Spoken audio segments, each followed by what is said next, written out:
সালটা 1961। তখন সাউথ কোরিয়ায় গঞ্জিয়াম মানসিক হাসপাতালের কার্যক্রম চালু হয়। সেই সময় হসপিটালটি সেরা হসপিটালের খ্যাতি অর্জন করেছিল। কিন্তু 1979 সালে হসপিটালের ডিরেক্টর এবং একজন সাইকো ডাক্তার মিলে রোগীদের সাথে এক অদ্ভুত এক্সপেরিমেন্ট করতে শুরু করে, আর এর ফলে তখন প্রায় 42 জনের মতন পেশেন্ট মারা গিয়েছিল। এই ঘটনার পর হসপিটালের মালিক মিস্টার হং দেশ ছেড়ে পালিয়ে যায়, আর হসপিটালের ডিরেক্টর তখন প্রায়ই নেশা করা শুরু করেন এবং রোগীদের সাথে অসামাজিক কাজ আর তাদের ওপর টর্চার করতে থাকেন। তবে তিনি হঠাৎ করেই একদিন হসপিটালের একটা রুমে আত্মহত্যা করেন, আর এরপর থেকেই হসপিটালের ভিতরে শুরু হয় সব অলৌকিক কাণ্ড। দিনের পর দিন এই ভয়াবহতা বাড়তেই থাকে। 1996 সালের জুন মাসে পুরো হসপিটাল খালি হয়ে যাওয়ার খবর সাউথ কোরিয়ায় ছড়িয়ে পড়ে। এরপর কেটে যায় অনেকগুলো বছর এবং 2012 সালে সিএনএন ট্রাভেলের তরফ থেকে গঞ্জিয়াম হসপিটালে একটা টিম রিসার্চ করতে আসে, আর তারা এই হসপিটালকে পৃথিবীর 7ম হন্টেড জায়গা হিসাবে ঘোষণা করে। এই ঘোষণার পর পৃথিবীর বিভিন্ন দেশ থেকে নানান মানুষ এই হসপিটালে এসে বিতর্কিত সব তথ্য প্রকাশ করতে শুরু করে। এছাড়া লোকাল লোকজনও হসপিটালে ঢুকে এক এক করে অসুস্থ হতে থাকে। এই কারণেই কোরিয়ার সরকার গঞ্জিয়াম হসপিটালে আইনতভাবে প্রবেশ নিষিদ্ধ করে দেয়। এরপর 2018 সালে এই ঘটনাকে কেন্দ্র করে মুক্তি পায় মুভি গঞ্জিয়াম হন্টেড অ্যাসাইলাম। তাহলে চলুন শুরু করি SM মুভিস স্টোরির আজকের নিবেদন। কাহিনী শুরু হয় দুইজন বন্ধুকে দেখিয়ে, যারা এই অ্যাসাইলামে লাইভ ভিডিও করার জন্য আসে। লোকের মুখে তারা শুনেছিল যে এই হসপিটালের ডিরেক্টর সব পেশেন্টদের মেরে তারপর সে হসপিটালের 402 নম্বর রুমে গিয়ে আত্মহত্যা করেছিল, এবং এরপর থেকে ওই দরজাটা অনেক চেষ্টা করেও কখনো কেউ খুলতে পারেনি। তো এই দুইজন বন্ধু ওই দরজা খোলার চেষ্টা করে, আর ওই দিনের পর থেকে তারা নিখোঁজ হয়ে যায়।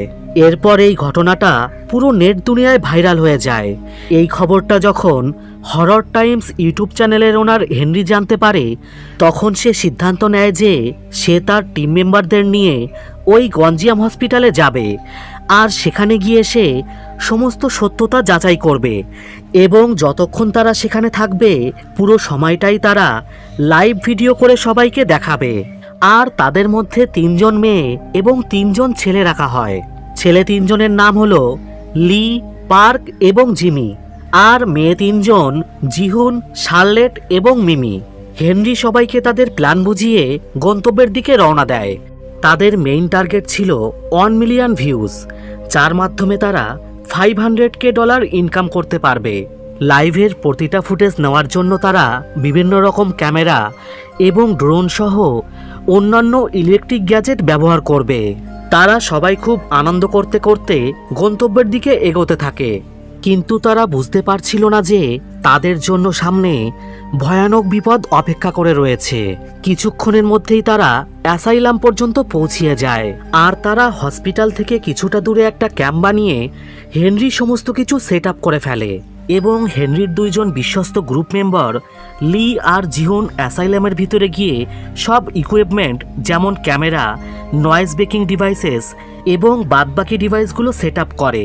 আসলে হেনরির সাথে মূলত 2 জন টিমমেট ছিল, আর তারা হলো লি এবং জিহুন, আর বাকি 4 জনকে অ্যাপয়েন্ট করা হয়েছিল অ্যাজ এ কন্টেস্ট্যান্ট হিসাবে।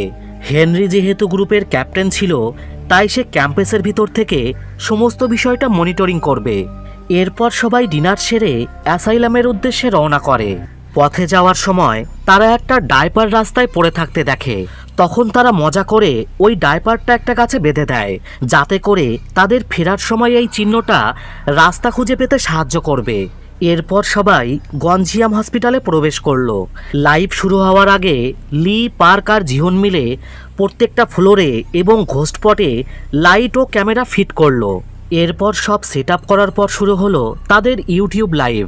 শার্লেট প্রথম ফ্লোরে আত্মাদের উত্ত্যক্ত করার জন্য একটা পাত্রে পবিত্র জল ঢেলে রাখে। পুরো টিম এবার দ্বিতীয় তলায় উঠে সেন্সর ক্যামেরা সম্পর্কে দর্শকদের বোঝাচ্ছিল, আর ঠিক তখনই আচমকা পিছনের দরজাটা বিকট এক শব্দ করে নিজে নিজেই বন্ধ হয়ে যায়। এই ঘটনায় সবাই ভয়ে চিৎকার করে ওঠে।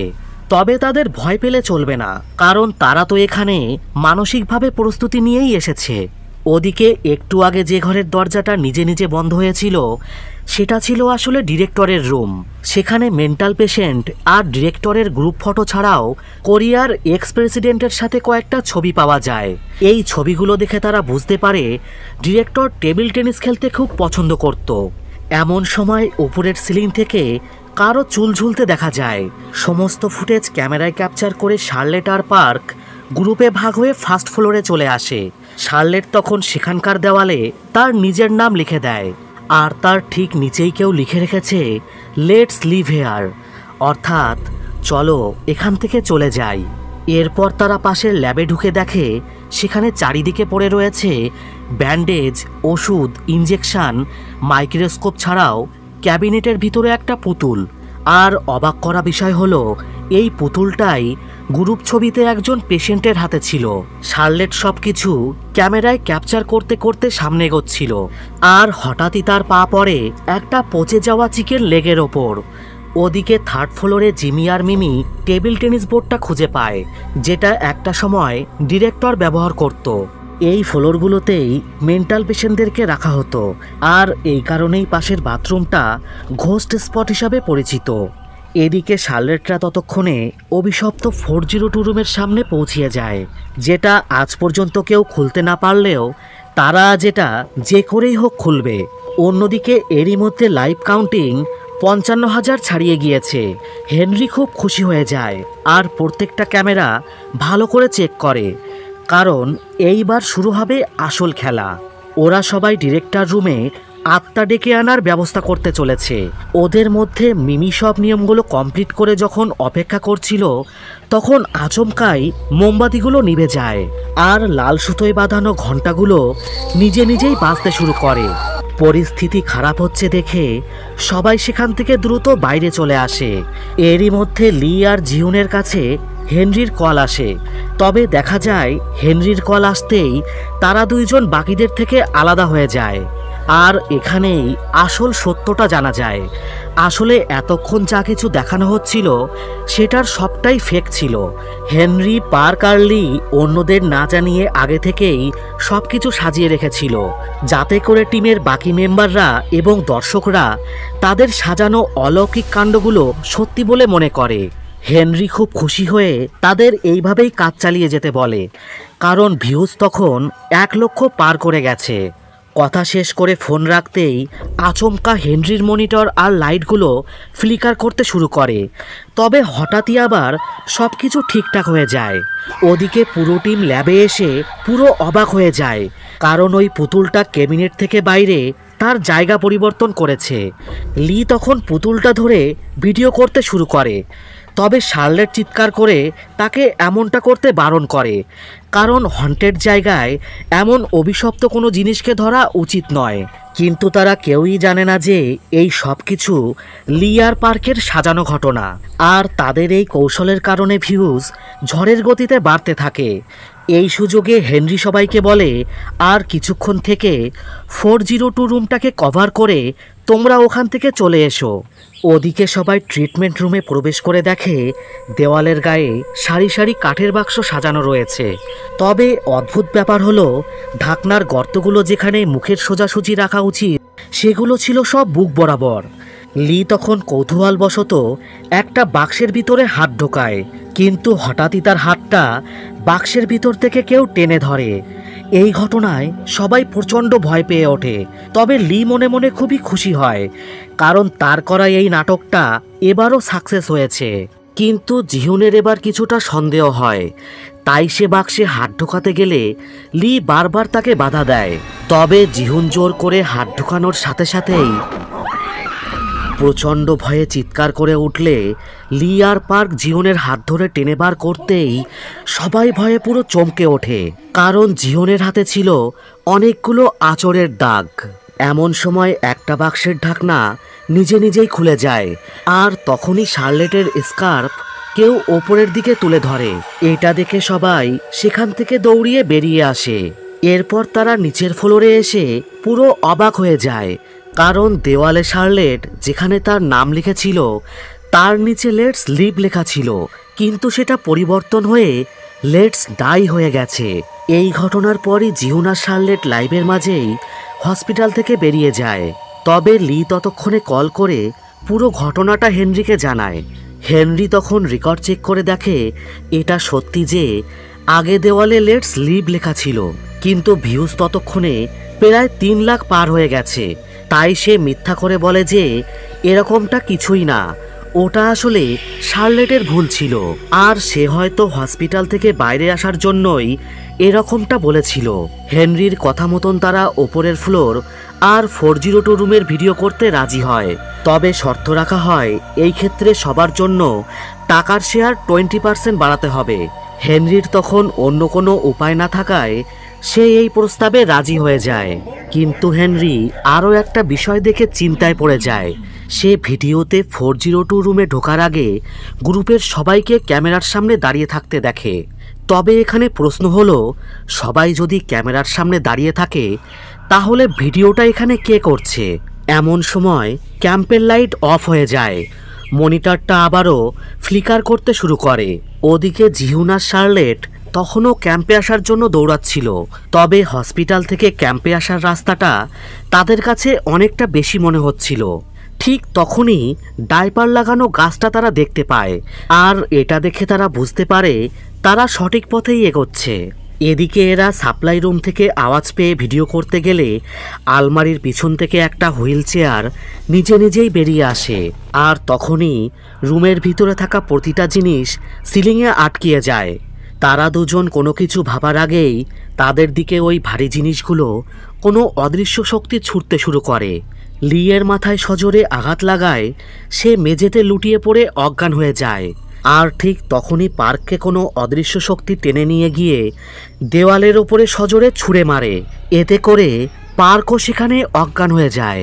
কিন্তু হেনরি এই ঘটনাগুলো পাত্তা না দিয়ে লাইভের দিকে নজর রাখে, কারণ ভিউজ তখন 8 লক্ষ ছাড়িয়ে গেছে। অন্যদিকে জিহুনদেরও খুব খারাপ অবস্থা, কারণ তারা প্রতিবার ঘুরে ফিরে সেই ডাইপার লাগানো গাছের সামনে চলে আসছে। হঠাৎ করে জিহুন সেই পচা চিকেন লেগ পিসের গন্ধটা পায়। শার্লেট তখন দেখে জঙ্গলের মধ্যে পড়ে রয়েছে ল্যাবের সেই ওষুধ আর ইঞ্জেকশনগুলো। আর যখন সে জিহুনের দিকে তাকায়, জিহুন তখন মাথা নিচু করে উল্টো দিক ফিরে দাঁড়িয়ে থাকে। শার্লেট ভয়ে কাঁপতে কাঁপতে ধীরে ধীরে এগিয়ে যখনই তার কাঁধে হাত রাখে, শার্লেটকে শূন্যে তুলে কেউ দূরে ছুঁড়ে ফেলে দিতেই সে তার সব শক্তি দিয়ে দৌড়াতে শুরু করলো। সামনেই সে ক্যাম্পাসটাকে দেখতে পেল, কিন্তু ভিতরে ঢুকতেই তার পুরো শরীরটা ঠান্ডা হয়ে গেল। শার্লেট চারিদিকে তাকিয়ে দেখে সে ওই হসপিটালের ভিতরে একটা ফাঁকা হল ঘরে দাঁড়িয়ে রয়েছে। তবে অনেকটা দূরে জিহুন অন্ধকারে একা দাঁড়িয়ে এক মনে বিড়বিড় করে কিছু একটা বলে চলেছে, আর তার পায়ের সামনে পড়ে রয়েছে সেই পুতুলটা। শার্লেট ভয়ে টর্চের আলো সামনে ফেলতেই দেখে একটা উলঙ্গ অদ্ভুত দেখতে লোক, যার পেট থেকে বুক পর্যন্ত চিরে সেলাই করা, আর সে পুতুলটাকে লক্ষ্য করে ধীরে ধীরে এগিয়ে আসছে। কারণ ওই লোকটাই ওই গ্রুপ ছবিতে ডিরেক্টরের পাশে পুতুলটা নিয়ে বসেছিল। এমন সময় বাইরের দরজাটা বন্ধ হতেই এরপর কিছু সময় পর পার্কের যখন জ্ঞান ফেরে, তখন তার জিমি আর মিমির কথা মনে পড়ে। ওদিকে ওরা তখনও 402 এর দরজা খুলতে ব্যস্ত ছিল। পার্ক ওদেরকে তখন এই সব কিছু বাদ দিয়ে এখান থেকে চলে যাওয়ার জন্য বলে, কিন্তু হেনরি ওদিকে প্রচণ্ড রেগে যায়, কারণ ভিউজ তখন 1 মিলিয়নের প্রায় কাছাকাছি। হেনরি ওদের কল করে দরজা খোলার জন্য জোর করতে থাকে। পার্ক তখন লাইভে বলে দেয় তারা প্রথম থেকে পুরোটাই ফেক করছিল, কিন্তু ওই রিচুয়াল আর পুতুলটাকে ধরার পর থেকে যে সমস্ত কিছু হচ্ছে তার প্রত্যেকটাই সত্যিকারে ঘটেছে। আর আসলেই গঞ্জিয়াম সত্যিকারেই হন্টেড। তারা আসলেই জানে না তাদের বাকি সাথীরা বেঁচে আছে কিনা। তবে লিকে খুঁজে বের করে যেভাবেই হোক তাদেরকে এই হসপিটাল ছেড়ে পালাতে হবে। এদিকে পরিস্থিতি খারাপ বুঝতে পেরে হেনরি ড্রোন আর ক্যামেরা নিয়ে নিজেই হসপিটালের উদ্দেশ্যে বেরিয়ে পড়ে। ওদিকে অন্ধকারের মধ্য থেকে পার্কদের দিকে কেউ একটা টেবিল টেনিস বল ছুঁড়ে মারে, আর সাথে সাথেই 402 এর দরজার লক ভিতর থেকে কেউ খোলার চেষ্টা করতে থাকে। এমন সময় তারা ভিতর থেকে শার্লেটের মর্মান্তিক চিৎকার শুনতে পায়। পার্ক ভয়ে পালানোর চেষ্টা করতেই সেখানকার সিলিংয়ে লাগানো সেন্সর লাইটগুলো এক এক করে ফ্ল্যাশ হতে শুরু করে। আর ঠিক তখনই 402 এর দরজাটা নিজে নিজেই খুলে যায়। অন্যদিকে হেনরি বাইরে থেকে হসপিটালের ভিতরে কি হচ্ছে সেটা ড্রোন দিয়ে দেখার চেষ্টা করে, কিন্তু সে পুরোপুরি স্তব্ধ হয়ে যায়। ওপরের খোলা জানলার সামনে কেউ একজন শার্লেটের মাথাটা চিবিয়ে খাচ্ছে। এদিকে পার্ক, মিমি আর জিমি তাদেরকে ওই 402 রুমের ভিতরে দেখে। তবে অবাক করা বিষয় হলো পুরো রুমে কোনো দরজা অথবা জানলা নেই, এমনকি তারা যে দরজা খুলতে দেখেছিল সেটাও উধাও। এছাড়া তারা দেখে তারা জলের মধ্যে রয়েছে। আর হঠাৎই উপরের দিকে তাকিয়ে সবাই অবাক হয়ে যায়, কারণ সিলিংয়ের জায়গায় ওপরে জল ভাসছে। এমন সময় পার্ক ভয়ে কাঁপতে কাঁপতে দেখে সবার মুখের পিছন থেকে একটা হাত তাদেরকে ধরার চেষ্টা করছে। ঠিক তখনই নাইট ভিশন ক্যামেরায় দেখা যায় একটা মেয়ে স্কুল ড্রেস পরে দাঁড়িয়ে আছে। এর মানে এটাই সেই মেয়ে যে কয়েক মাস আগে এই হসপিটাল থেকে নিখোঁজ হয়েছিল। এমন সময় একটা হাড় কাঁপানো আওয়াজ, আর সাথে সাথেই ক্যামেরায় ভেসে ওঠে 42 জন মৃত পেশেন্ট। আর তখনই এক এক করে ওই আত্মাগুলো সবাইকে ভয়ানকভাবে মেরে ফেলে।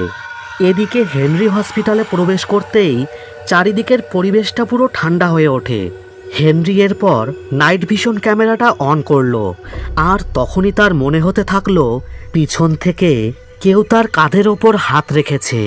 ভয়ে কাঁপতে কাঁপতে সে ক্যামেরাটা যতই ঘোরাচ্ছিল কাঁধের কাছে নিঃশ্বাসটাও ততটাই জোরালো হতে থাকে। আর তখনই ওই অশরীরী ডিরেক্টরের আত্মাটা হেনরিকে মেরে তাকে ওপর থেকে নিচে ফেলে দেয়। এদিকে লিয়ের জ্ঞান ফিরে আসে, তবে সে দেখে তাকে কেউ হুইল চেয়ারের সাথে বেঁধে রেখেছে। তখনই এক অদৃশ্য শক্তি লিকে ঠেলে নিয়ে যেতে শুরু করে, আর সে চারিপাশে দেখতে পায় বন্ধ ঘরের ওপার থেকে মানসিক রোগীগুলো তার দিকে এক দৃষ্টিতে তাকিয়ে রয়েছে। এরপর লিকে নিয়ে হুইল চেয়ারটা সোজা গিয়ে 402 এর মধ্যে ঢুকে পড়ল। ওদিকে ভিউজ তখন 1 মিলিয়ন থেকে নেমে 502-এ চলে এসেছে। আর লাইভের কভার ফটোতে বসে থাকা মেয়েটা আচমকাই উঠে উধাও হয়ে গেল। এর মানে প্রথম থেকেই ডিরেক্টর তাদের সবার ওপর নজর রেখেছিল। ওদিকে একদম শুরুতেই শার্লেটের পাত্রে রাখা পবিত্র জলটা হঠাৎ করে ফুটতে শুরু করে, আর এরই সাথে হসপিটালের আত্মাগুলো ধীরে ধীরে শান্ত হয়ে যায়।